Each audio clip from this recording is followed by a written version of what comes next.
Magandang araw mga karava, kamusta po? Bago tayo sumabak sa ating kwento, ito ang isang paalala. Minsan ang pinakamalaking hadlang sa pag-ibig ay hindi ibang tao, kundi ang sarili nating mga alaala.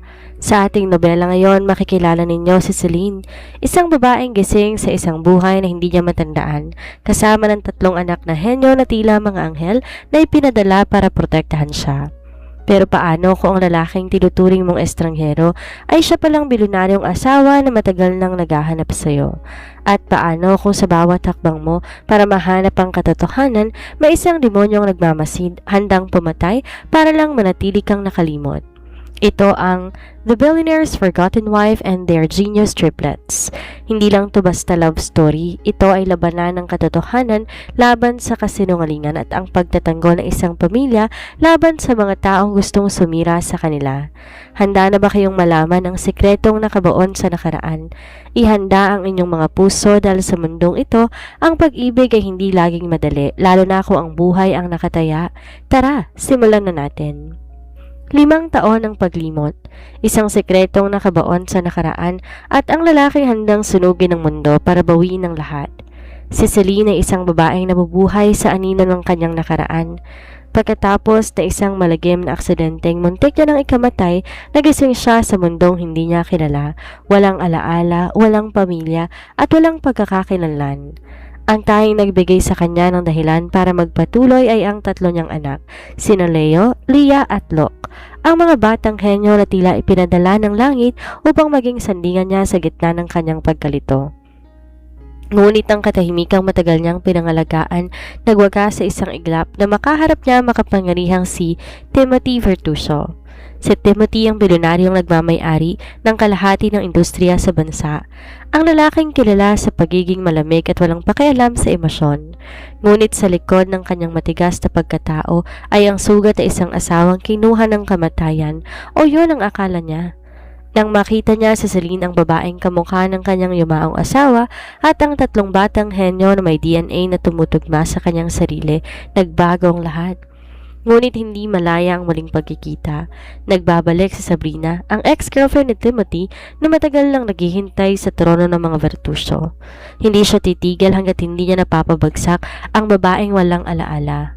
Gamit ang maruming laro, banta sa buhay ng mga bata at mga kasinungalingang handang sumira sa katotohanan, sisiguraduhin ni Sabrina na ang muling pagtatagpo ni Celine at Timothy ay mauuwi sa isang trahedya.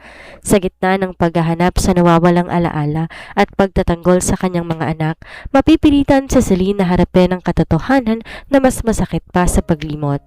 Ang lalaking akala niya estranghero ay siya palang susi sa kanyang nakaraan. Ang pamilyang pilit niyang tinatago ay ang pamilyang matagal nang hinahanap ng isang bilyonaryong hindi marunong sumuko. Kakayanin ba ni Celine labanan ng mga demonyo ng nakaraan para sa kinabukasan ng kanyang mga anak? O kakayaan niyang magtagumpay si Sabrina at tuluyang mabura ang pag-ibig na kinalimutan niya? Isang kwento ng pagtataksil, pagbawi at ang pagmamahal na kahit ang oras ay hindi kayang burahin. Sa loob ng The Sapphire Lounge, ang pinaka-eksklusibong restaurant sa lungsod, bawat pagpatak ng segundo ay tila isang matalim na kutsilyo na humahawi sa hangin. Nakaupo si Celine, ang kanyang mga kamay mahigpit na nakahawak sa gilid ng lamesa. Sa kanyang harapan nakaupo ang lalaking pilit na pinipintig ang bahagi ng puso niya na di niya alam bakit tumihinto tuwing tititigto sa kanya. Si Timothy Vertuso, ang bilyonaryong kilala sa pagiging malamig, kalkulado at walang kinatatakutan. Ang kanyang mga mata hindi inaalis ang tingin kay Celine na tila sinusuri bawat hibla ng kanyang kaluluwa. Hindi ko alam kung anong laro ito, Mr. Vertuso. Basag ni Celine sa katahimikan. Ang kanyang boses ay nanginginig hindi dahil sa takot, kundi dahil sa kakaibang kuryenteng dumadaloy sa kanyang buong katawan. Sabi mo may importante kang sasabihin tungkol sa investment, pero bakit parang hindi ka nakikinig sa akin? Sa gilid nakaupo ang 3 bata. Si Leo, ang panganay, ay mabilis na nagtatype sa kanyang custom-built tablet. Si Leah, ang gitna, ay nakatingin ng diretso kay Timothy gamit ang kanyang mga matatalinong mata. Habang si Locke, ang bunso, ay tahimik na nagmamasid. Leo, stop hacking the restaurant security feed. Bulong ni Leah. I am not hacking, Leah. I'm analyzing his heartbeat. Sagot ni Leo nang hindi tumitingin sa kapatid. His heart rate is 110 beats per minute. He's not talking about business. He is distressed. Narinig ni Timothy ang bulungan ng mga bata. Bahagya siyang ngumiti, isang ngiting puno ng pait. Ang talino ninyo, mahala kayo sa inyong ama. Sir, tama na po, pigil ni Celine. 5 taon na ang nakakalipas mula nang magising ako sa ospital nang walang kahit anong alaala. Sabi ng mga doktor wala nang dati kong buhay. Kung sino man ang pinaghahanap mo, hindi ako yon. Celine, tawag ni Timothy sa pangalan niya. Ang boses nito puno ng desperasyon. Tumayo siya, lumapit sa gawi nila. Hindi ko kailangan maghanap. Nandito ka na sa harapan ko. Ang bawat galaw mo, ang bawat kurap ng mga mata mo, ikaw ang asawang kinuha ng tadhana sa akin. At ang mga batang to, sila ang buhay na patunay ng pag-ibig natin. Sa kabilang bahagi ng restaurant nakatago sa madilim na sulok, ang mga mata ni Sabrina ay nanlilisik sa galit. Hawak niya ang kanyang telepono. Nag-text sa isa sa kanyang mga tauhan. Siguraduhin niyong hindi na siya makakalabas ng buhay sa gabing ito. Hindi ko hahayaan na mabawi niya ang trono ko. Mommy, something is wrong, sabi ni Luke na biglang nakaramdam ng panganib. May nakatingin sa atin at di maganda ang intensyon niya. Leah, scan the perimeter. Utos ni Leo. Mabilis na nag-activate ang malit na scanner na gawa ni Leah sa kanyang relo. 2 targets, 10 o'clock position. Mahinang ulat ni Leah. They have concealed weapons. We need to leave now. Hindi pa man nakakatayo si Celine nang bigla may basag ng salamin sa labas ng restaurant. Isang itim na SUV ang humarurot at tumama sa display window ng lounge dahil lalo pang magkagulong lahat. Nagkaroon ng panik. Ang mga tao nagtatakbuhan at sa gitna ng kaguluhang yon, si Timothy ay mabilis na kumilos. Hinila niya si Celine papalapit sa kanya. Pinagsasanggalang ang katawan nito mula sa mga nagliliparang bubog. Celine, kapitan mo ko, sigaw ni Timothy. Bakit mo to ginagawa? Tanong ni Celine habang ang kanyang puso ay nagwawala sa kaba. Dahil kahit 5 taon kang nawala, kahit kinalimutan mo ko, hindi kita hahayaan na mamatay muli. Sa sandaling yon, ang mga mata na nakatingin sa kanila ni Sabrina ay lalong nagdilim. Hindi pa tayo tapos, Celine. Bulong niya sa sarili habang pinapanood silang tumakas mula sa gulo. Habang hinihila ni Timothy ang mag-iina patungo sa kanyang bulletproof na sasakyan, isang alaala ang biglang dumaan sa isip ni Celine. Isang flash na isang singsing, isang pangako at isang malanoy pagmamahal. Ngunit bago pa man niya ito makuha ng buo, isang putok ng baril ang umalingaw-ngaw sa hangin. Dahilan upang mapayuko silang lahat. Ang gabi na dapat sana'y pagpapaliwanag lamang ay naging isang labanan para sa kanilang kaligtasan. At para kay Celine ang bawat segundo, unti-unting nagbubukas ng pinto sa katotohanan na matagal niyang kinalimutan. Ang loob ng bulletproof na sasakyan ni Timothy tila isang maliit na mundo na humihiwalay sa kaguluhan sa labas. Mabilis na pinaharurot ni Timothy ang sasakyan habang ang mga tauhan ni Sabrina ay patuloy na sumusunod sa kanila sa dilim ng kalsada. Leo, Leah, look! Dito kayo sa paanan ni Mommy, yumuko kayo! Utos ni Celine. Ang boses niya ay nanginginig, ngunit may halong protektibong enerhiya. Don't worry, Mom, sagot ni Leo habang mabilis na nagtatype sa kanyang tablet.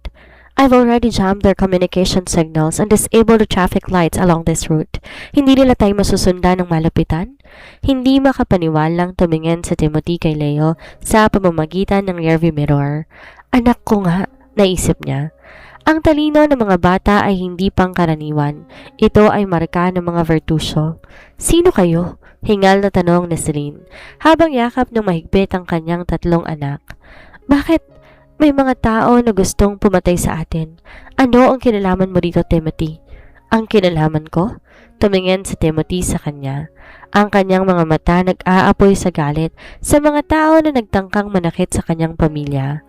Ang kinalaman ko ay ang katotohanan na ikaw ang buhay ko at ang mga batang to, sila ang bunga ng pagmamahal na ninakaw sa atin ni Sabrina.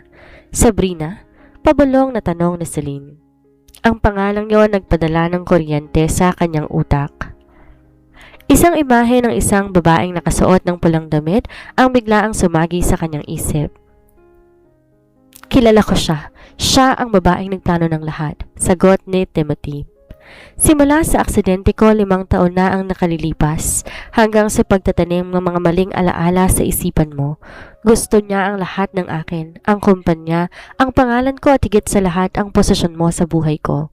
Biglang lumiko si Timothy sa isang liblib na daan patungo sa kanyang safe house.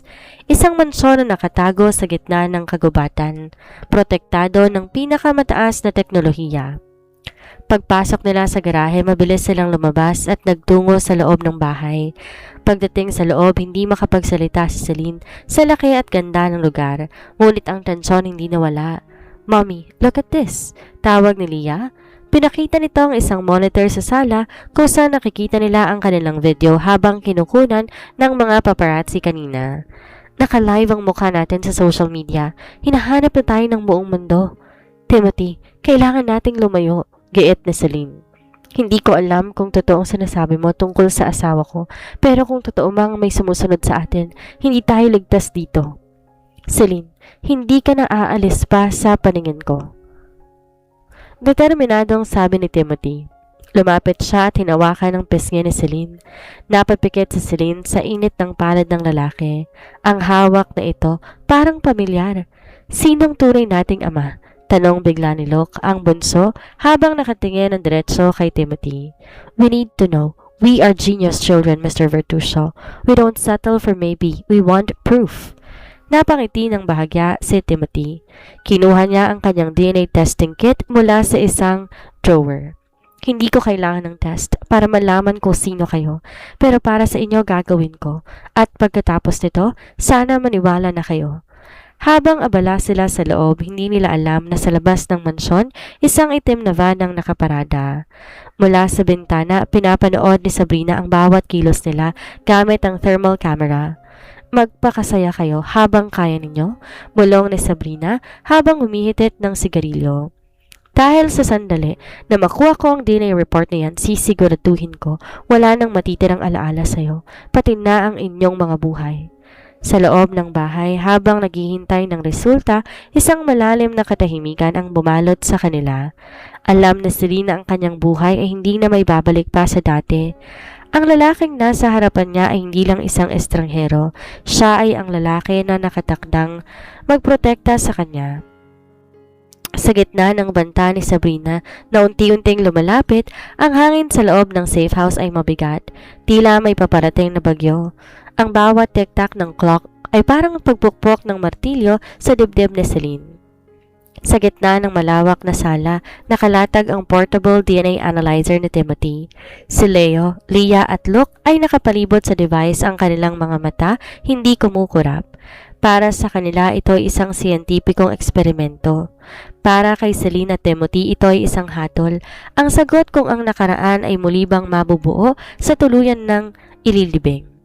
DNA strands processing, 45%, 60%. Ang boses ng computer ay basag sa katahimikan. "Timothy," tawag na Celine. Ang boses niya ay mahina. "Kung ano man ang lumabas dito, hindi ko alam. Kung handa ba akong harapin ang bigat ng nakaraan. Paano kung tama ka? Pero hindi ko pa rin magawang ibalik ang nararamdaman ko." Lumapit si Timothy at muli hinawakan ng kamay ni Celine. Ang haplos niya puno ng pangungulila. "Hindi ko hinihingi na bumalik kaagad ang lahat, Celine.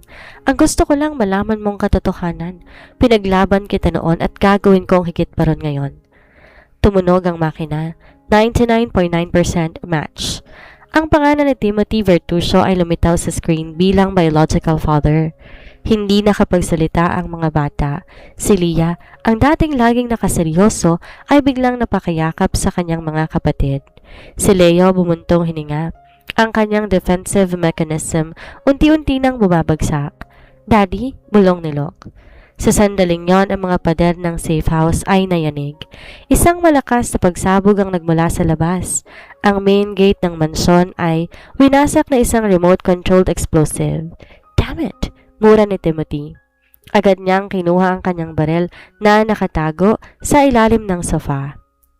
"Sabrina, Timothy, ano ang gagawin natin?" Timothy, anong gagawin natin? Sigaw ni Celine. Agad tinila ang mga bata patungo sa panic room. Pumasok kayo sa loob, huwag kayong lalabas hanggat di ko sinasabi, utos si Timothy. Bago pa makapasok ang mag-ina sa panic room, bumukas ang pintuan ng mansyon ng malakas. Pumasok si Sabrina bitbit ang isang silenced pistol. Kasunod na 4 na lalaking nakaitim na may suot na tactical gear. Ang saya naman ng muling pagkikita, mahal kong asawa. Matamis ngunit nakakatakot na sabi ni Sabrina. Ang kanyang mga mata naghahanap kay Celine. At ikaw, Celine, ang babaeng nakalimot na, bumalik pa. Sabrina, lumayas ka rito, sigaw ni Timothy. Nakatutok ang baril sa babae. O Timothy, wag kang magpadalos-dalos, tawa ni Sabrina habang ginagalaw ang baril sa direksyon ni Celine. Alam mo namang kaya kong ubusin ang pamilya mo sa isang iglap, pero mas gusto ko yung dahan-dahan. Gusto kong makita ni Celine kung paano mong pipiliin ang pagitan niya at ang buhay ng mga anak ninyo. Mommy, we have a contingency plan, bulong ni Leo kay Celine habang nakatago sila sa likod ng isang malaking vase. Leah, engage the fire suppression system. Look, get ready to run to the service tunnel. Got it, sagot ni Leah. Mabilis niyang kinalikot ang home automation panel sa dingding. Sa isang iglap, pumukas ang fire sprinkler system ng buong mansyon. Naglalabas na makapal na mainit na singaw. Nagkaroon ng matinding kalituhan. Ang mga tauhan ni Sabrina ay nataranta dahil sa zero visibility. Ngayon, Timothy, sigaw ni Leo. Sa gitna ng usok, nakita ni Timothy ang pagkakataon. Sinugod niya ang isa sa mga lalaki habang si Celine sa kabila ng takot nakahanap ng tiyempo para sipain palayo ang baril ni Sabrina. Hindi mo kami mapapatay, Sabrina. Galit na sigaw ni Celine. Ang kanyang maternal instinct ay nagising. Isang bangis na hindi niya alam na taglay niya. Nagkaroon ng wrestling sa pagitan ni Celine at Sabrina. Sa gitna ng gulo, isang putok ang umalingaw-ngaw. Si Timothy nasugatan sa balikat nang subukan harangan ng isang bala para kay Celine. Timothy, sigaw ni Celine. Ang hiyaw na yon ay hindi lang hiyaw ng takot. Ito ay hiyaw ng pagkilala. Sa sandaling bumagsak sa Timothy, lahat ng alaalang pilit na ibinaon sa 5 taon ay parang baha na bumalik sa isip ni Celine. Ang mukha ni Timothy, ang pangako ng kanilang pagmamahalan, ang bawat halik, bumalik ang lahat. Timothy, alam ko na. Pagtangis ni Celine habang niyayakap ang duguan niyang asawa. Timothy, gising!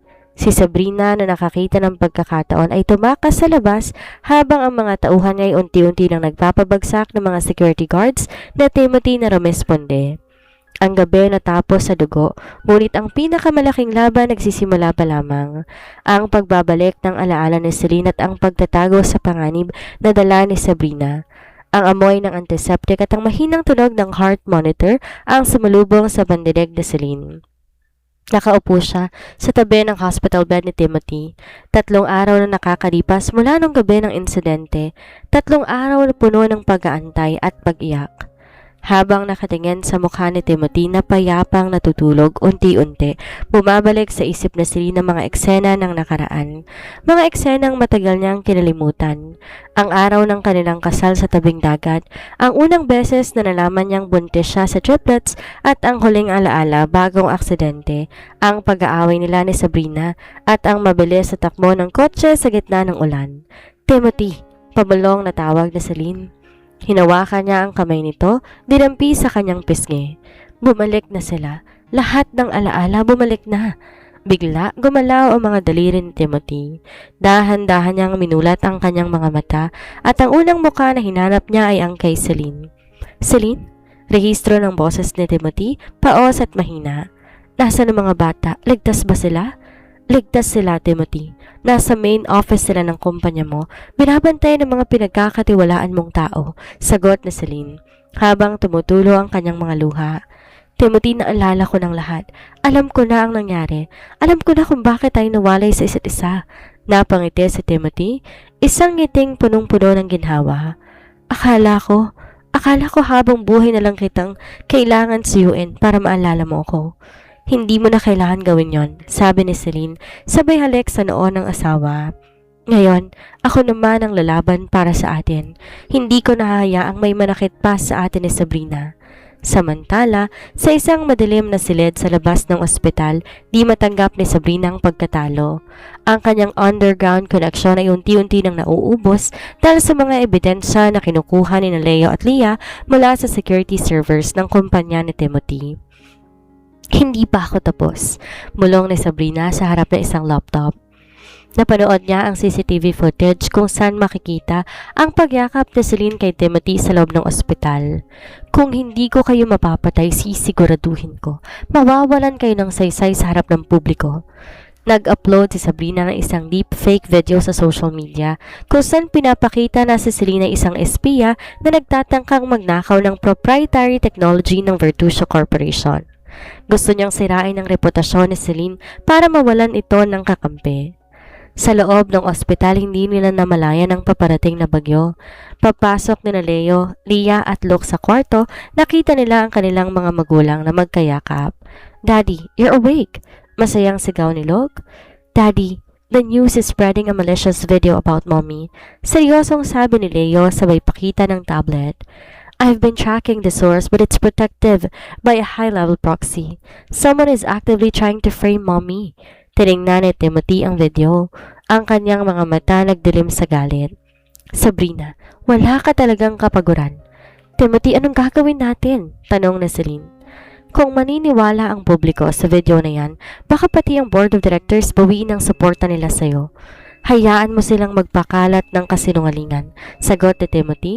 Ang kanyang boses ay may otoridad na tayong isang bilyonaryo lamang ang makakapaglabas. "Leo, Leah, look. Kaya niyo bang i-hack ang main broadcast station ng bansa?" Nagkatinginan ng tatlo sabay tumango ng may pananabik. "We can do it in 10 minutes, Daddy," sagot ni Leah. "Ilabas niyo ang totoong video. Ang kuha ng CCTV sa restaurant nung unang gabi tayong nagkita. Ipakita niyo kung paano sila nagtangkang pumatay sa atin," utos ni Timothy. Sa sandaling yon, nagbago ang ihip ng hangin. Hindi nila sila biktima, sila na ang babawi. Ang pagbabalik ng alaala ni Celine ay hindi lang tanda ng muling pagsasama. Ito ang naging mitsa ng pagbagsak ni Sabrina. Ang Virtusio Grand Hall, punong-puno ng mga mamamahayag at mga investor na kanina pa nagbubulungan tungkol sa viral video na nagpapaputok sa pangalan ni Celine. Sa harap ng mga kamera nakatayo si Sabrina, ang kanyang mukha puno ng huwad na pag-aalala habang kinakausap ang mga reporter. "Hindi ko nais ilabas ito, ngunit bilang isang tapat na partner ng Virtusio Corporation, tungkulin kong protektahan ng kumpanya." Plastic na sabi ni Sabrina. Si Celine ay isang impostor na nagpapanggap lamang na asawa ni Timothy para makuhang yaman ng mga Virtusio.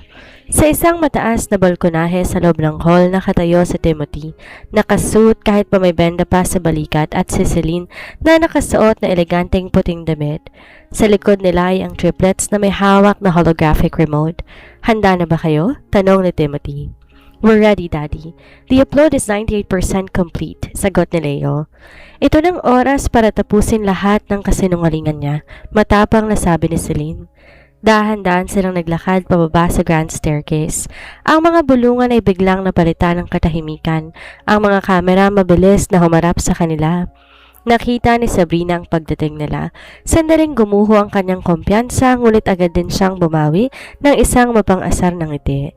"Celine, nandito ka rin pala para aminin ang iyong mga kasalanan?" Hamon ni Sabrina sa harap ng mikropono. Hindi sumagot sa Celine, nanatili siyang matatag. Ang kanyang mga mata ay walang takot na nakatitig kay Sabrina. "Timothy," tawag ni Sabrina. "Huwag kang magpapalinlang sa babaeng yan. Tingnan mo ang ebidensya ng publiko." "Ang ebidensya mo, Sabrina, ay gawa sa deepfake," malamig na tugon ni Timothy. Huminto siya sa gitna na entablado. Ang bawat hakbang naglalabas ng otoridad, ngunit ang katotohanan, iba ang kwento nito. Biglang namatay ang mga ilaw sa hall. Ang higanteng LED screen sa likod ni Sabrina ay bumukas. Hindi ang video ni Celine ang lumabas, kundi ang raw footage mula sa security server ng restaurant noong gabing tinangkang pastangin ni Sabrina ang mag-iina. Nakita ng buong mundo ang mukha ni Sabrina na nag-uutos sa kanyang mga tauhan. Ang pagharurot ng sasakyan at ang marinaw na pagtatangka sa buhay ni Timothy. Hindi lang yan, sabat ni Leah mula sa kanyang hawak na device. I have also decrypted your offshore account, Sabrina. Lahat ng transaction mo sa pagbabayad ng mga hitmen nakalink sa iyong personal na account. Nagkagulo ang mga mamamahayag. Ang mga flash ng camera ay parang kidlat na bumabalot kay Sabrina. Ang babaeng kanina'y matapang, ngayon namumutla na. Hindi yan totoo. Gawa-gawa lang yan ang mga batang yan. Sigaw ni Sabrina. Nawawala na ang kanyang poise.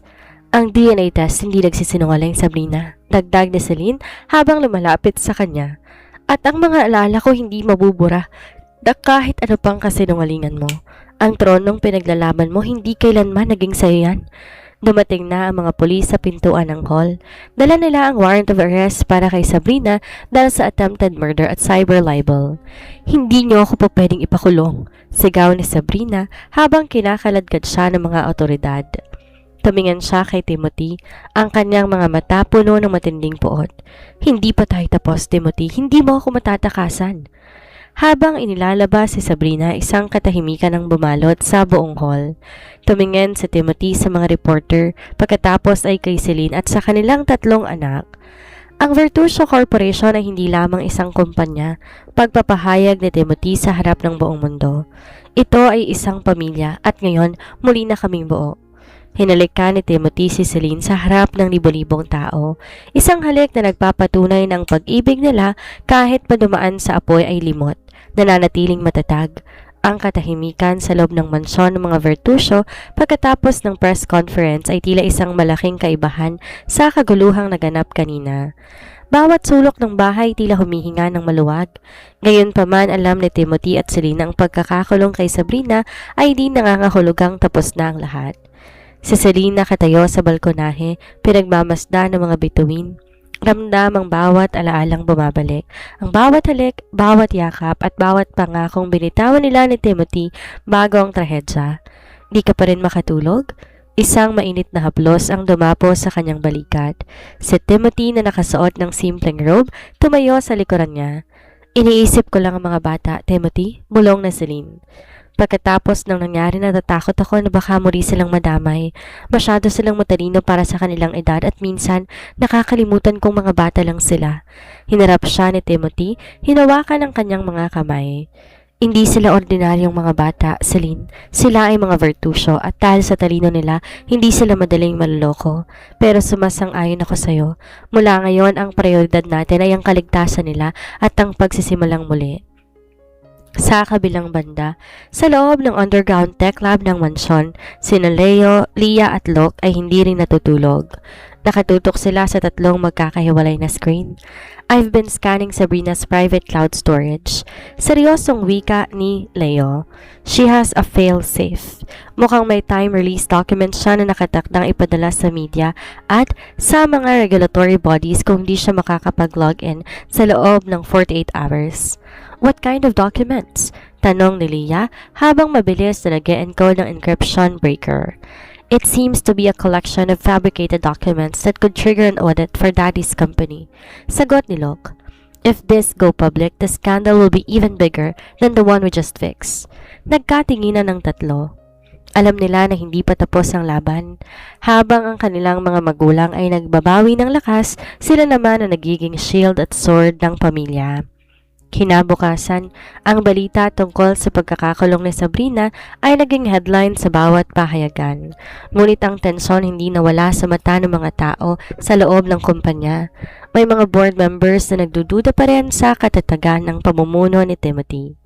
Sa isang pribadong pagpupulong sa boardroom, tumayo si Timothy. Ang kanyang presensya ay nagpatahimik sa lahat. Alam ko ang mga bulong ninyo, wika ni Timothy nang walang pag-aalinlangan. Ngunit ang katotohanan ay mas matatag kaysa anumang iskandalo. Ang aking asawa ay biktima ng paninirang puri at ang kumpanyang ito hindi madadaan sa mga huwad na dokumento. Bigla bumukas ang pinto ng boardroom. Pumasok si Celine, nakasuot na isang sharp business suit, handang gampanan ang kanyang tungkulin bilang VIP ng kumpanya. Ang kanyang tindig nagpapakita na isang babae na hindi basta-basta matitinag. Hindi lang ako asawa ng CEO, panimula ni Celine. Ang kanyang boses ay puno ng kumpiyansa. Ako ang taong bumuo ng kumpanyang to kasama ni Timothy bago pa man siya naging bilyonaryo at sisiguraduhin ko na ang sino mang susubok manira sa pangalan ng Virtusio magbabayad ng higit pa sa inaasahan nila. Ang mga board members na dati nagdududa hindi makapagsalita. Ang kombinasyon ng talino ng mga bata sa likod ng mga screen at ang katatagan ng dalawang leader sa harapan ay nagbibigay ng mensahe sa lahat. Ang pamilya Virtusio ay hindi lamang basta mayaman, sila ay isang pwersang hindi kayang tibagin. Ngunit habang nagdiriwang sila ng kanilang maliit na tagumpay, di nila napansin na isang mensaheng pumasok sa personal phone ni Celine, isang anonymous na numero. Akala nyo ba tapos na? Ang tunay na laro nagsisimula pa lamang. Hindi nyo kilala kung sinong tunay ninyong kaaway. Ang text message ay parang isang malamig na kamay na humaplo sa batok ni Celine. Nakatayo siya sa loob ng kanyang opisina sa Virtusio Corp habang ang aninong papalubog na araw tumatama sa kanyang mukha. Hindi nyo kilala kung sinong totoo nyong kaaway. Pinakita na Celine ang mensahe kay Timothy na kasalukuyang nag-aayos ng mga dokumento sa kanyang desk. Ang mukha ni Timothy biglang naging blanco, ngunit sa likod ng kanyang mga mata, isang matinding pag-aalala ang bumabakas. Sabrina is behind bars, ani Timothy. Ang boses ay parang yelo. Wala siyang access sa anumang device. Sino to? Hindi ko alam, Timothy, pero pakiramdam ko may nakamasid sa atin, sagot ni Celine.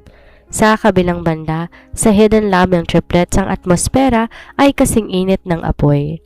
Si Leo, Leah at Locke ay sabay-sabay na humaharap sa kanilang mga monitor. Ang kanilang mga daliri ay parang piano na tumutugtog sa bilis ng pagtatype. Daddy, Mommy, come here! Sigaw ni Leah. I traced the origin of the signal. It wasn't sent from a phone. It was routed through a satellite server in a location that doesn't exist on public maps. Mabilis na nagtungo sina Timothy at Celine sa lab. Sa monitor nakita nila ang isang mapa na nakaturo sa isang abandonadong research facility sa labas ng bansa. Is it Sabrina's accomplice? Tanong na Celine. No, Mommy, sagot ni Leo habang ang kanyang mukha ay seryosong-seryoso. The encryption style is different. Sabrina's code was chaotic, but this is military grade. It's elegant. Whoever this is, they've been watching us for years, even before the accident. Biglang tumunog ang isang alarm sa security system ng mansyon. Sa CCTV nakita nila ang isang itim na kotse na nakahinto sa tapat ng kanilang gate. Isang lalaki ang lumabas. Di siya nakasuot ng maskara at diretso siyang tumingin sa CCTV camera na tila alam niyang pinapanood siya ng mga Virtusio. Siya ang may-ari ng facility, bulong ni Locke. Bumaba sa Timothy at Celine sa main entrance habang ang mga security guards ay nakaposisyon na. Pagbukas ng gate, humarap sa kanila ang isang matikas na lalaking may edad na, formal ang suot at may kakaibang aura ng kapangyarihan. Timothy Virtusio. Celine, bati ng lalaki. Ang boses niya malalim at pamilyar. I apologize for the unannounced visit, but I think it's time to talk about the accident that wasn't really an accident. Naniga si Celine. Ang boses na yon, biglang may bumalik na alaala, isang pangalan na matagal nang binura sa kanyang isip. Melvin, ang dating business partner ng kanyang ama, bago ang lahat. Melvin, tawag ni Celine. Buhay ka pa. Buhay, at laging nagmamasid, Celine, sagot ni Melvin habang humahakbang papasok sa bakuran. Si Sabrina ay isang bobong manika na ginamit ko lang para ilabas kayo sa lungga ninyo, pero ang totoo, ang kumpanya ninyo, ang mga bata, at ang teknolohiyang hawak ninyo ay pag-aari ko, ang karapatan sa lahat ng yan. Hindi ka kukuha ng kahit ano rito, sigaw ni Timothy, handang sugurin ng lalaki. Ngunit bago pa man makalabas si Timothy, ay may lumabas na laser pointer mula sa kung saan at tumama ito sa noon ni Timothy. May sniper sa labas. Timothy, wag! Pigil ni Celine. Calm down, Mr. Virtusio. Nakangiting sabi ni Melvin. Di ako nandito para pumatay. Ngayon, nandito ako para mag-alok ng isang kasunduan. Ibigay niya sa akin ang Triple H Core, ang algorithm na ginawa ng inyong mga anak, at palalayain ko kayo. Kung hindi, sisiguraduhin ko ang Forgotten Wife tuluyang mawawala sa mundong to at ang mga bata kukunin ko sa inyo. Ang Triple H Core ay ang pinaka-advertusyo di na AI technology na dinevelop ng triplets. Isang bagay na kayang kontrolin ng kahit anong digital infrastructure sa bansa. You are insane, sabi ni Celine. I am not insane, Celine. I'm just taking back what's mine. Sagot ni Melvin bago siya sumakay sa kanyang kotse at umalis. Iniwan ang mag-asawang nagngangalit sa galit at takot. Pagkapasok nila sa loob, nagkatinginan sina Timothy at Celine. Ang laban kay Sabrina ay simula pa lamang. Ngayon, kaharap na nilang isang taong mas matalino, mas mayaman at mas malalim ang galit. Mommy, Daddy, tawag ni Leo. We've analyzed his threat. If it gets to the core, he won't just control companies. He can control the government's infrastructure. We cannot give it to him. Then we don't, sabi ni Timothy. Ang mga mata ay nag-aapoy sa determinasyon. We fight. Ang bawat sulok ng Virtusio Tech Lab ay napuno ng tunog ng mabilis na pag-type at ang mahinang ugong ng mga naglalakihang server. Pagkaalis si Melvin, hindi nag-aksaya ng panahon ng pamilya. Alam ni na Timothy at Celine na ang banta ng lalaki hindi isang biro. Ang buhay ng kanilang mga anak at ang buong imperyo ng mga Virtusio ang nakataya sa bawat segundo ng kanilang pagkilos. Si Timothy nakatayo sa likod ni na Leo at Leah, ang kanyang muka seryoso at madilim. Ang kanyang kamay mahigpit na nakahawak sa balikat ni Celine na tila ba doon niya hinuhugot ang lakas upang hindi tuluyang magwala sa galit. Pagkatapos ng 5 taon ng paghahanap at paghihirap, hindi niya hahayaan na may isang multo mula sa nakaraan na muling sumira sa kanyang pamilya. Leo, nasaan ang lokasyon niya? Malamig na tanong ni Timothy. The vehicle is moving towards the Northern District, Daddy. Mabilis sa sagot ni Leo na hindi inaalis ang tingin sa screen. Pero mas malaki ang problema natin ngayon. Hindi na nag-antay si Melvin ng kasunduan. He just launched a massive distributed denial of service or DDoS attack against the Virtusio Corp Central Database. Sinusubukan niyang pasukin ang ating system para purasahan kunin ng Triple H Core. Biglang kumurap ang mga ilaw sa loob ng mansyon. Ang pulang babala ng security override nag-flash sa lahat ng monitor. He is bypassing our external firewalls, sigaw ni Leah habang ang kanyang maliliit na daliri ay parang sumasayaw sa keyboard. He's using a quantum encryption exploit. Masyadong mabilis ang pag-atake niya, Mom. It's erasing our defensive lines. Naramdaman ni Celine ang pag-akyat ng kaba sa kanyang dibdib, ngunit agad niya itong pinigilan. Tiningnan niya ang kanyang 3 anak, ang 3 henyo na tinuturing niyang mundo. Ang takot walang puwang sa isang inang handang pumatay at mamatay para sa kanyang mga anak. Leo, Leah, look, makinig kayo sa akin. Maotoridad ngunit mapagmahal ang boses ni Celine na umalingaw-ngaw sa silid. Kayo ang gumawa ng Triple H Core.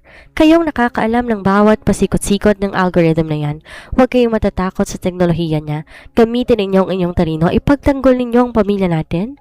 Ang mga salita ni Celine nagsilbing gasolina sa nag-aapoy na talino ng triplets. Si Locke na madalas tahimik, biglang tumayo at lumapit sa isang hiwalay na console. I have an idea. Seryosong sabi ni Locke. Kung papasok siya sa ating system, bakit di natin buksan ang pinto? We trap him inside a digital sandbox. A honeypot trap! Nagniningning ang mga matang dugtong ni Leo. Leah, i-route mo lahat ng peking data packet sa Sector 4. Paalam natin sa kanya na nakuha niya ang core pero ang totoo, isang matinding virus ang ipapadala natin pabalik sa server niya. Executing, now! Tugon ni Leah na may matamis ng ngiti ng tagumpay. Habang abala ang mga bata sa digital na labanan, si Timothy ay lumapit sa kanyang head of security sa pamamagitan ng intercom. Ihanda lahat ng tactical defense gear sa paligid ng mansyon. I-activate ang automated defense grid. Walang sino mang makakapasok o makakalabas sa compound na ito ng buhay na hindi ko pahintulutan. Hinarap ni Timothy si Celine. Hinila niya to palapit sa kanyang dibdib at naramdaman ang mabilis sa tibok ng puso ng asawa. Celine, natatakot ka ba? Tumingin si Celine ng diretsyo sa mga mata ng bilyonaryo. Natatakot ako para sa kanila, Timothy. Pero kasama kita ngayon, hindi tulad ng 5 taong nakalipas na mag-isa ako. Ngayon, buo na tayo. Walang sino mang Melvin na makapaghihiwalay sa atin muli. Hinalikan ni Timothy si Celine sa noo. Isang halik na puno ng pangako at proteksyon. Hindi ko hayaang mangyari yon, mahal ko. Isang malakas sa tunog ng pag-crash ng server ang narinig mula sa monitor ng triplets. Ang pulang babala biglang napalitan ng kulay berde. Access denied. Target server corrupted. Masayang sigaw ni Leo habang tinataas ang kanyang mga kamay. Nalaglag siya sa bitag natin. Nag-overload ang satellite server dahil sa pinadala kong feedback loop virus. Wala na siyang access sa ating system. At hindi lang yan. Dagdag ni Lia habang nagpapakita ng isang bagong file sa screen. Habang abala siya sa pagkuha ng Peking Core, nagawa ko i-download ang kanyang personal ledger.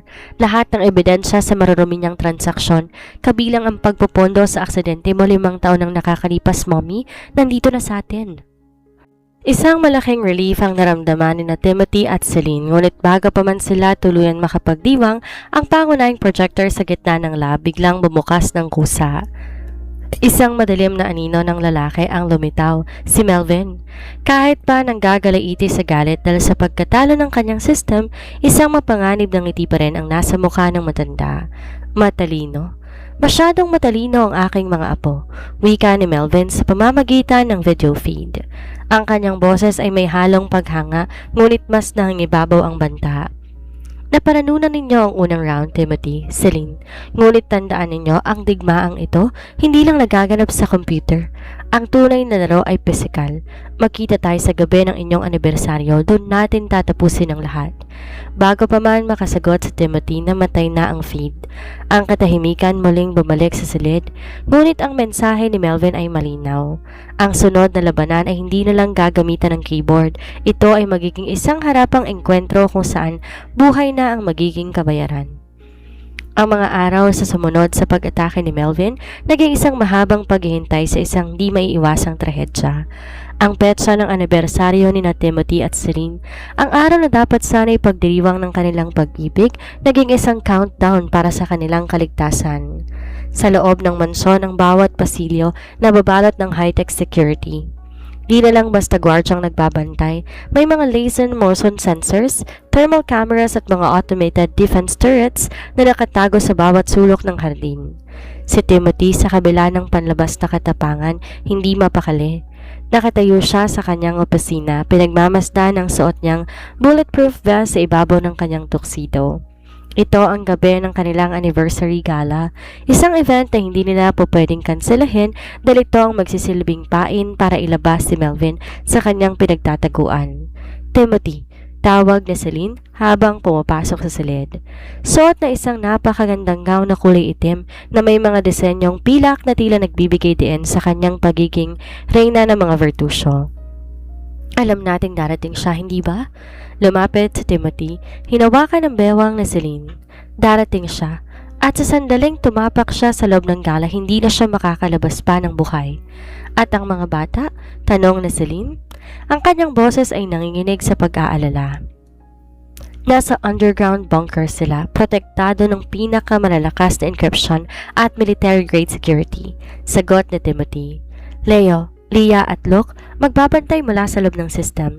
Sila magsisilbing mata natin sa paligid. Sa kabilang banda, sa bunker ang tatlong bata ay abala sa paghahanda ng kanilang sariling offensive measures. Hindi sila nakikinig sa mga cartoon o naglalaro. Sila ay nakatutok sa mga monitor na nagpapakita ng bawat anggulo ng ballroom kung saan gaganapin ang gala. I have bypassed the city's traffic control system, sabi ni Leo. If Melvin tries to escape using the main highway, I can trigger a massive gridlock that will pin him down for 20 minutes, enough time for the tactical team to reach him. I've also rigged the ballroom's lighting system to act as a stun grenade array. Dagdag ni Lia habang nakangiti ng matapang. Isang pindot ko lang, mabubulag ang sinumang susubukan lumapit kay Mommy at Daddy. Si Luke naman abala sa pagmamonitor ng facial recognition software. I am tracking every guest. Melvin is known for his surgical alterations. Kung magpapanggap siyang ibang tao, mahuhuli ko siya. Gabi na. Nagsimula na ang gala. Ang ballroom puno ng mga tanyag na personalidad, mga negosyante at mga socialites. Ngunit sa gitna ng marangyang musika at tawanan, ang mga mata ni na Timothy at Celine nananatiling matalas. Naghahanap ng anino ng lalaking sumira sa kanilang nakaraan. Sa gitna ng sayawan, biglang huminto ang tugtog. Ang mga ilaw bahagyang kumurap-kurap. Ang atmosfera sa silid naging mabigat. Isang lalaking pumasok sa main doors. Hindi siya nakasuot ng maskara, siya ay si Melvin. Suot ay isang bespoke suit na tila ba pumunta lang siya para mag-enjoy sa party. Kasunod niya ang dalawang lalaki na nakasuot ng maitim na tuxedo, na sa bawat kilos ay halatang may mga armas na nakatago. Timothy, Celine, bati ni Melvin habang naglalakad patungo sa kanila, hindi pinapansin ng mga nakatutok na security guards. Napakaganda ng inyong pagdiriwang. Sayang nga lamang at ito na ang huli. Melvin, banta ni Timothy, ang kanyang kamay nakahawak sa baril na nakatago sa ilalim ng kanyang coat. Hindi mo na kailangan magdrama. Tapos na ang laro mo? Laro? Tumawa ng malakas si Melvin. Timothy, hindi mo pa rin naiintindihan. Hindi ako nandito para makipagnegosasyon. Nandito ako para bawiin ang core at para tapusin ang inyong lineage. Biglang tinutok ni Melvin ang isang remote control sa ere. Ang ballroom na to, punong-puno ng micro-explosives. Sa isang pindot ko, lahat ng taong nandito kasama kayong dalawa magiging abo. Nanlaki ang mata ng mga bisita at nagkagulong lahat. Ngunit bago pa man mapindot ni Melvin ang button, isang boses ang umalingaw sa PA system ng buong ballroom. Nice try, Melvin. But your remote is already disabled. Boses yon ni Leo mula sa bunker. Sabay-sabay na namatay lahat ng ilaw sa ballroom at ang stun grenade array na ginawa ni Leah biglang nag-activate. Isang nakasisilaw na puting liwanag ang pumuno sa buong kwarto, dahilan upang mapayuko at mapatakip ng matang lahat ng mga tauhan ni Melvin. Ngayon, Timothy, sigaw ni Celine. Mabilis kumilos si Timothy. Sa isang iklap, nasunggaban niya si Melvin at naipit ang braso nito. Ang mga tactical team mabilis na pumasok at sinimulang arestuhin ang mga tauhan ni Melvin. Ngunit sa gitna ng kaguluhan, nakita ni Celine na may hawak na maliit na detonator si Melvin sa kanyang bulsa. Hindi ang remote na hawak na kanina kundi isang mas maliit na failsafe. Hindi niyo ako matatalo?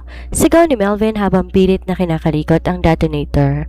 Celine, ilag! Sigaw ni Timothy. Sa isang iglap, isang putok ng baril ang umalingaw-ngaw. Si Celine, na may hawak na concealed pistol sa ilalim ng kanyang gown, ay bumaril.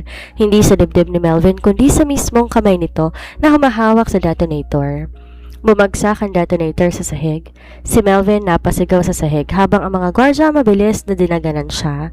Natahimik ang buong ballroom. Si Celine, hingal na hingal, nakatayo sa harap ng lalaking sumira sa kanyang buhay. Hawak pa rin niya ang baril. Ang kanyang mga matay walang takot. Tapos na, Melvin, malamig na wika ni Celine. Ang pamilya ko hindi mo kailanman muling masisira. Ang ballroom ay tahimik. Tanging tunog ng mabibigat na yabag ng mga pulis ang maririnig habang kinakaladkad si Melvin palabas ng gusali. Ang lalaking akala may untouchable ngayong nakaposas. Ang kanyang mga mata puno ng pagkatalo at matinding buot. Bago siya tuluyang makalabas, lumingon siya kay Timothy at Celine. Isang masamang ngiti ang gumuhit sa kanyang labi. Akala niyo ba tapos ng lahat dahil sa posas na to? Bulong ni Melvin sa gitna ng mga pulis. Ang teknolohiyang kinuha ko sa inyo nakakalat na sa dark web. Kahit mamatay ako, ang laban ay magpapatuloy. Di siya pinapansin ni Timothy.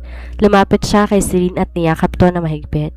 Ang bawat takot na nararamdaman nila sa mga nagdaang linggo, unti-unting napapalitan ng ginhawa. Salamat, bulong ni Timothy sa tenga ng kanyang asawa. Kung di dahil sa tapang mo, baka wala na tayo dito. Hindi lang ako, Timothy. Tayo to, sagot ni Celine habang naglalakad sila tungo sa underground bunker para sunduin ang tatlong bata.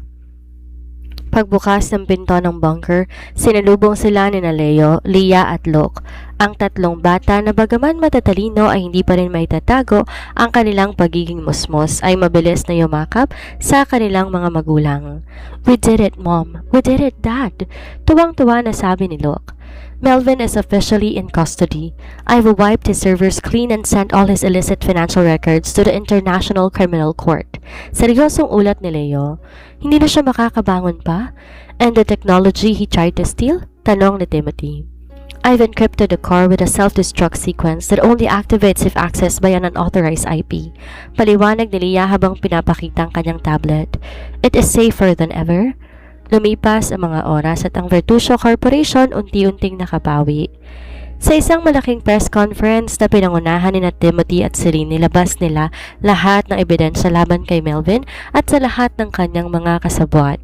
Ang publiko nagulat sa lawak ng katiwalian na naisagawa ng lalaki at ang reputasyon ng pamilyang Vertusio ay hindi lamang nalinis, ito ay lalong tumibay. Isang linggo, matapos ang gabi ng gala, ang pamilya ay napunta sa isang pribadong isla para sa isang bakasyon na matagal nilang pinagpaliban. Walang security guards, walang firewalls, walang mga banta. Tanging tunog ng mga alon at ang tawanan ng kanilang mga anak ang naririnig. Habang naglalakad sa dalampasigan, hinawakan ni Timothy ang kamay ni Celine. Celine, salamat sa pagbabalik, wika ni Timothy. Sa lahat ng alaala, sa lahat ng pagsubok, ikaw pa rin ang pinakamagandang bahagi ng buhay ko. Timothy, sagot ni Celine, habang nakatingin sa malawak na dagat. Kahit 5 taon akong nawala, pakiramdam ko ay 1 segundo lang lumipas ng dahil sa pag-ibig mo. Ang mga anak natin, ang pagmamahal natin, ito ang tunay nating yaman. Hindi nila alam sa malayo, isang bagong simula ang naghihintay. Hindi na sila ang pamilyang natatakot sa anino, sila na ang mga taong umuhubog sa kanilang sariling kinabukasan. Ang kwento ng The Billionaire's Forgotten Wife and Their Genius Triplets ay hindi lamang kwento ng pag-ibig, ito'y kwento ng katatagan ng isang pamilya na handang harapin ang anumang unos, dahil ang pinakamalakas sa sandata nila ay ang kanilang pagkakaisa.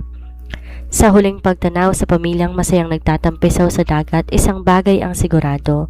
Ang nakaraan ay tapos na, at ang kasalukuyan ay sa kanila, at ang kinabukasan maliwanag na naghihintay. Ang dagat ay kalmado, isang marahas na kaibahan sa bagyong pinagdaanan ng pamilyang Vertusio. Ngunit sa likod ng kapayapaan sa pribadong isla, si Celine nakaramdam ng isang kakaibang pangamba habang binubuksan ng isang lumang kahon na ipinadala sa kanya ng kanyang abogado. Ito ay ang mga gamit na naiwan sa kanya sa ospital. 5 taon na ang nakakalipas, mga gamit na hindi niya nabuksan noon dahil sa pagkatrauma sa pagkawala ng alaala. Habang nakaupo sa veranda ng kanilang beach villa, hinaplo si Celine ang mga lumang larawan. Isang singsing na pilak, isang diary at isang nakatuping dokumento ang bumungad sa kanya. Pagkabukas ng diary na pagtanto niyang hindi to kanya, ito ay pagmamayari ng kanyang ina, isang babae na pumanaw bago pa man siya maikasal kay Timothy. Ano yan, mahal? Malambot na tanong ni Timothy habang lumalapit, dala ang 2 tasa ng tsaa. Diary ng nanay ko, sagot na Celine, ang boses ay nanginginig. Hindi ko to nabasa noon. May mga nakasulat dito tungkol sa isang sekretong yaman ng pamilya Vertusio na matagal nang hinahanap ng mga kaaway natin. Timothy, hindi lang pala tech at kumpanyang habol nila, may iba pa. Binasa ni Timothy ang mga pahina at ang kanyang mga mata ay nanlaki. Celine, ito ay mapa. Isang lokasyon sa lumang lupain ng pamilya ko sa probinsya. Sinasabi rito ng orihinal na patents ng mga imbensyon na nagpayaman sa mga Vertusio ay nakatago roon. Kung mahuhulog to sa maling kamay po pwedeng magamit to para sirain ang bawat pundasyon ng ating industriya. Biglang bumukas ang pinto ng villa, pumasok ang triplets, ang kanilang mga muka seryoso. Mommy, Daddy, panimula ni Leo. We detected a signal coming from the island's north shore. Someone is trying to establish a satellite uplink. Masyadong malakas ang signal para sa isang simpleng turista. Melvin is in prison but he has followers, dagdag ni Leah. Di sila titigil hanggat di nakukuha lahat ng kayang pasukin ng Triple H core. Di nag-aksaya ng panahon sa Timothy. Ang bakasyon ay natapos sa isang kisap mata.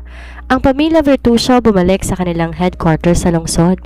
Alam nilang kung hindi nila uunahan ang mga tauhan ni Melvin sa pagkuha ng kabiling yon, mawawalan sila ng proteksyon sa kanilang legacy. Kailangan nating pumunta sa probinsya, determinadong sabi ni Celine. Ito ang huling pagkakataong harapin natin ang multo ng nakaraan. Ang paglalakbay tungo sa lumang mansyon ng mga Vertusio sa probinsya ay puno ng tensyon. Ang daan, madilim at masukal, napapaligiran ng matatandang puno. Pagdating nila, ang gusali ay tila nakalimutang kuta ng kasaysayan. Dito, sa ilalim ng isang lumang library, natagpuan nila ang isang vault na hindi pa nabubuksan sa loob ng 30 taon. Leah, you are the best at mechanical locks, utos si Timothy. Habang nagtatrabaho si Leah, ang paligid biglang binalot ng tunog ng mga yabag sa labas. Marami sila, mga armadong lalaki ang mga natitirang loyalist ni Melvin. Timothy, may paparating. Sigaw ni Locke mula sa kanyang portable monitor. 20 targets approaching from the west. May mga dala silang C4 explosives.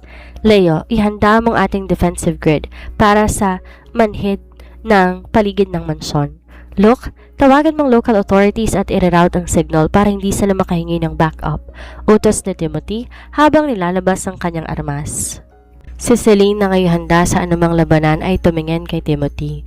Hinding-hindi nila makukuha ang vault na ito.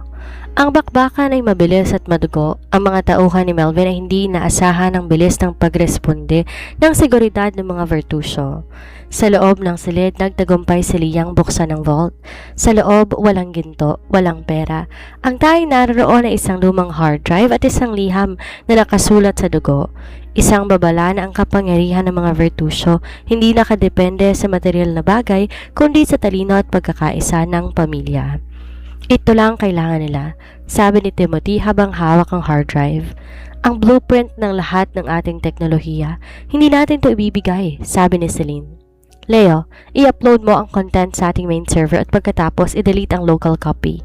Habang nag-upload ang mga kaaway, nakapasok na sa library. Nagkaroon ng matinding palitan ng putok. Ang library naging isang battlefield. Sa bawat pagputok, si Celine at Timothy nagtatakip sa isa't isa. Isang perpektong tandem na muling nabuo. Nang matapos ang upload, lumingon si Timothy sa kanyang mga anak. Handa na ba kayo? Always, Daddy. Sagot ng triplets ng sabay-sabay. Gamit ang remote trigger na inihanda ni Leo, pinasabog nila lahat ng mga electronics sa loob ng mansyon na nagdulot na isang EMP blast na nagpawalang bisa sa lahat ng armas at gadgets ng mga kalaban. Ang library naging tahimik. Ang mga kaaway, dahil sa takot at kawalan ng kakayang lumaban, ay mabilis na nagtakbuhan. Ang habiling matagal lang kinatatakutan nakuha na nila. Ang pamilyang Vertusio ay nakatayo sa gitna ng mga guho, pagod ngunit buhay. Tapos na ang lahat, Timothy. Bulong na si Celine habang hinahawakan ang kamay ng kanyang asawa. Wala na silang babalikan. Hindi pa, sagot ni Timothy habang nakatingin sa malayo. Pero ngayon, alam na natin kaya nating lagpasan ang lahat. Handa na tayong harapin ang anumang bukas. Sa gabing yon, ang pamilya Vertusio ay hindi lang nagwagi laban sa mga kalaban. Sila ay nagwagi laban sa kanilang sariling mga takot. Ang nakaraan tuluyan ng nailibing sa ilalim ng mga guho ng lumang mansyon at ang hinaharap nagsisimula na sa kanilang mga kamay. 6 na buwan na nakalipas, matapos ang insidente sa lumang mansyon sa probinsya, ang mga pahina ng dyaryo ay hindi na puno ng mga balita tungkol sa pag-atake, pananakot at mga bilyonaryong naglalaban. Sa halip, ang mga headline ay tungkol sa mga makabagong innovations ng Vertusio Corporation na naglalayong makatulong sa lipunan. Sa loob ng Vertusio Estate, ang bawat sulok puno ng buhay. Wala ng mga tactical team sa bawat gate. Ang natitira na lang ay bango ng mga bulaklak sa hardin at tunog ng tawanan. Si Celine nakaupo sa veranda, pinagmamasta ng 3 anak na naglalaro sa damuhan. Si Leo nagtuturo sa kanyang mga kapatid paano magpalipad ng isang custom-made drone, habang si Leah at Luke masayang nagtatawanan. Ang kanilang mga mata wala ng bahid ng takot. Ang mga batang laging dati nakatutok sa monitor para sa seguridad, isa na lamang ngayong mga normal na bata na nag-e-enjoy ng pagkabata nila. Malalim ang iniisip mo, mahal. Isang mainit na yakap ang naramdaman ni Celine sa kanyang likuran. Si Timothy, ang kanyang asawa, na ngayon mas relax na at di na nakasuot ng mamahaling suit kundi isang simpleng polo shirt. Iniisip ko lang gaano kabilis nagbagong lahat, sagot ni Celine habang sumasandal sa balikat ni Timothy. Ang kanyang asawa, mula sa isang babaeng walang alaala hanggang sa pagiging target ng masasamang tao, at ngayon naririto tayo, payapa. Dahil pinili nating lumaban, sagot ni Timothy, hinalikan ang pisngi nito. Sabi ni Melvin ang laro hindi matatapos pero nagkamali siya. Ang laro natapos nung piliin nating maging pamilya sa kabila ng lahat ng panganib. Bigla lumapit ang triplet sa kanila. Mommy, Daddy! Sigaw ni Leah. Tapos ng flight test ng drone. It's perfect! Good job, kids! Ngiti ni Timothy. Lumuhod para pantayan ang taas ng kanyang mga anak. May sorpresa ako sa inyo. Ngayong araw, ang kumpanya maglulunsad ng isang foundation na magbibigay ng libreng edukasyon sa teknolohiya para sa mga batang tulad ninyo. At ang pangalan ng foundation, Virtuoso Triplets Foundation. Nagpalakpakan ng tatlo sa tuwa. Ang kanilang mga mukha ay nagliwanag hindi dahil sa yaman, kundi dahil sa pagkakataong makatulong sa iba. Pagkalipas na ilang oras sa gitna ng hapunan, ang pamilya nagtipon-tipon. Walang high-stakes na pag-uusap, walang mga encryption keys. Tanging usapan lang tungkol sa kanilang susunod na bakasyon sa Japan. Sa gitna ng hapag, kinuha ni Timothy ang kamay ni Celine. Celine, sa harap ng ating mga anak, gusto ko na magpapanibagong panata. Wika ni Timothy, ang mga mata ay nagniningning sa katapatan. 5 taon akong nawalan, 5 taon akong naghintay, pero kahit 1,000 taon pang dumaan, ikaw pa rin ang pipiliin ko. Di lang bilang asawa, kundi bilang matalik na kaibigan at kasama sa bawat laban. Napangiti si Celine habang tumutulong masayang luha sa kanyang mga mata. At ako naman, Timothy, ay hindi na muling dilimot. Ang bawat alaala ko nakatatak na sa puso ko mula sa unang pagtatagpo natin hanggang sa huling hiningang ibibigay ko sa iyo. Ang mga bata nagpalakpakan na tila ba nakakita ng pinakamagandang pelikula sa harap nila. Mommy, Daddy, you're the best couple ever, hirit ni Luke. Indeed, sang-ayon ni Leo. Our parental DNA sync is at 100% harmony. Nagtawanan ng buong pamilya. Sa labas ng bintana, ang araw ay dahan-dahan lumulubog, nagbibigay ng kulay ginto at orange na liwanag sa buong mansyon. Ang mga banta ni Sabrina at Melvin ay isa na lamang alaala ng nakaraan na nagpatibay sa kanilang pundasyon. 6 na buwan, matapos lahat ng kaguluhan, ang Virtuoso Estate ay nababalot ng puting mga rosas at mga kandilang kumukutitap sa ilalim ng dapit hapon. Hindi ito isang magarbo o sapilitang okasyon, ito ay isang intimate at personal na pagtitipon para sa pag-renew ng vows ni Timothy at Celine. Ang araw na to hindi para sa media, hindi para sa mga investors kundi para sa kanilang pamilya. Habang naglalakad si Celine tungo sa altar na nakapwesto sa gitna ng hardin, hindi mapigilan ni Timothy mapaluha. Suot ni Celine isang simpleng puting gown na di ganong formal ngunit napaka-elegante na nagpapakita ng natural niyang ganda. Sa kanyang tabi, ang triplets, sina Leo, Leah at Luke, nakasuot ng maliliit na suit. Ang kanilang mga mukha ay puno ng matinding pagmamalaki sa kanilang mga magulang. You look breathtaking, my love, bulong ni Timothy nang marating na Celine ang kanyang harapan. And you look like the man I fell in love with all over again, every single day. Sagot ni Celine na may kasamang matamis ng ngiti. Ang seremonya pinangunahan ng isang malapit na kaibigan ng pamilya. Walang bombang sasabog, walang baril na nakatutok. Tanging tunog ng hangin at ng mahinang musika ng piano ang maririnig. Timothy, panimula ni Celine, hawak ang kamay ng kanyang asawa. 5 taon akong nawala ng alaala. Sa loob ng 5 taong yon, pakiramdam ko may kulang sa pagkatao ko. Ngayon, habang hawak ko mga kamay mo, nararamdaman ko ang buong mundo. Di lang kita pinipili bilang asawa. Pinipili kita bilang aking kanlungan, aking kaibigan, at aking kasama sa bawat pagsubok. Salamat dahil hindi ka sumuko, kahit nung panahong hindi mo ko kilala. Huminga ng malalim si Timothy, ang kanyang mga mata nananatiling nakatitig sa asawa. Celine, ang sabi nila, ang pag-ibig parang isang laro. Pero sa atin ito ang buhay natin. Nung nawala ka, para akong bilyonaryong walang halagang yaman. Ngayong bumalik ka, nararamdaman kong ang lahat ng ginawa ko ay sulit. I vow to protect you, not because you need protection, but because you are my heart. I vow to grow with you, to laugh with you, and to build a future where our children will always know that their parents' love is the strongest foundation they will ever have. I vow to be your strength when you're weak, patuloy ni Timothy, ang boses nanginginig sa emosyon. And to be your constant, no matter how many Sabrinas or Melvin come our way.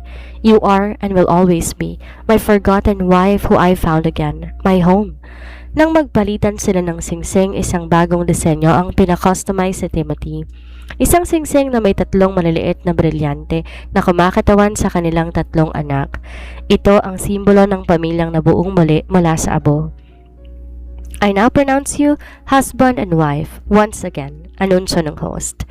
Hinalikan ni Timothy sa Celine ng marahan, isang halik na hindi nagmamadali, isang halik na puno ng pasasalamat. Ang triplets ay mabilis sa tumakbo palapit at yumakap sa kanilang mga magulang. "Mommy, Daddy, we're so happy!" sigaw ni Locke. "This is the perfect conclusion to our family's history," dagdag ni Leo habang nilalabas ng kanyang camera para kunan ng sandaling yon. "Wait, let me fix the angle," biro ni Leah habang inaayos ang pagkakatayo ng lahat. Sa resepsyon ng hapagkainan ay puno ng mga pagkaing paborito ng pamilya. Walang corporate talk. Ang usapan tungkol sa mga pangarap ng triplets sa kolehiyo, ang mga nakakatawang nangyari sa nakaraang mga buwan at ang mga plano para sa kanilang bakasyon sa susunod na taon. Habang pinagmamasdan ni Celine ang asawa at mga anak, napagtanto niya na ang tunay na tagumpay ay hindi nasusukat sa laki ng kumpanya o sa dami ng pera. Nasusukat to sa payapang gabi, sa tawanan ng hapagkainan at sa katotohanan sa bawat pagising niya alam niya ang mundong ginagalawan niya ay ligtas at puno ng pagmamahal. Habang dapit hapon na at ang mga bituin nagsisimulang sumilip sa langit, tumayo si Timothy, hinila si Celine sa gitna ng dance floor. Ang musika ay isang paboritong kanta nila nung una silang nagkakilala. "Salamat sa lahat, Timothy," bulong na Celine habang sumasayaw sila ng dahan-dahan. "Hindi, Celine, salamat sa'yo," sagot ni Timothy. "Dahil kung hindi mo ako kinalimutan at muling pinili, hindi ko sana malalaman kung gaano kahalaga ang bawat sandaling kasama ka." Ang gabi ay natapos sa isang fireworks display na pinagawa ng triplets bilang regalo sa kanilang mga magulang. Sa gitna ng liwanag na sumasabog sa kalangitan, ang pamilyang Vertusio ay nakatingala, magkakahawak kamay. Isang pamilyang nakalampas sa dilim at ngayon handa ng harapin ang liwanag na isang bagong bukas. Mga Karava, kung meron man tayong mapupulot na aral sa pinagdadaanan ni Celine at Timothy, ito ay ang katotohanan na ang tunay na pag-ibig hindi nakakalimot. Minsan, pilit man tayong binabaon ng pagkakataon o sinusubukan tayong sirain ng mga taong may masasamang hangarin. Ang mga pusong nakatakda para sa isa't isa palagi makakahanap ng paraan para magtagpong muli.